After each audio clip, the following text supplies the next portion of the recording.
When we shop, we look at price tags, weighing cost against quality to make our decisions. So where's the price tag on a public school education? What are we getting for our money? In many cases, it seems school districts don't want you to see the real price tag. Parents and taxpayers have a right to know what public schools cost them and what kind of value they're getting for that money. Unfortunately, most school districts do their best to hide that information. Here's what various school districts said they spent per pupil in 2009. As high as these numbers are, they're still extremely misleading.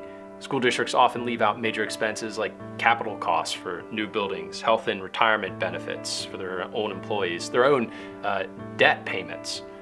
All of these are K through 12 education expenses paid with taxpayer dollars. There's no good reason to exclude them.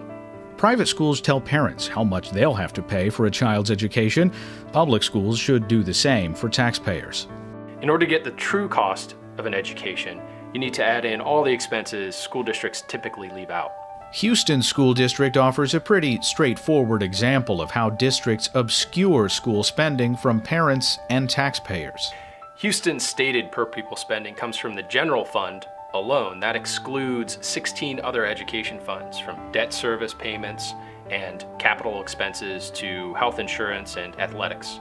When we add that spending back in, per pupil spending is $12,500. That's 50% more than the district claims. We've also looked at the District of Columbia, where spending is anything but straightforward.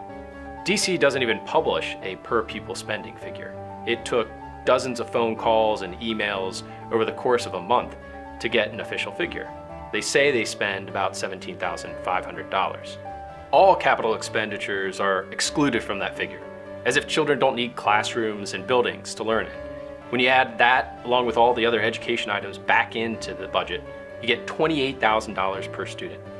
That's 61% more than the district claims to spend. $28,000 would provide DC parents with the means to send their kids to some of the best private schools in the district. This kind of dishonest accounting is a nationwide problem. Rich districts, poor districts, north, south, east, and west.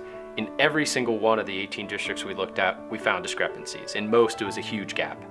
In Los Angeles, schools spend 2.5 times what they advertise. Think about what this means.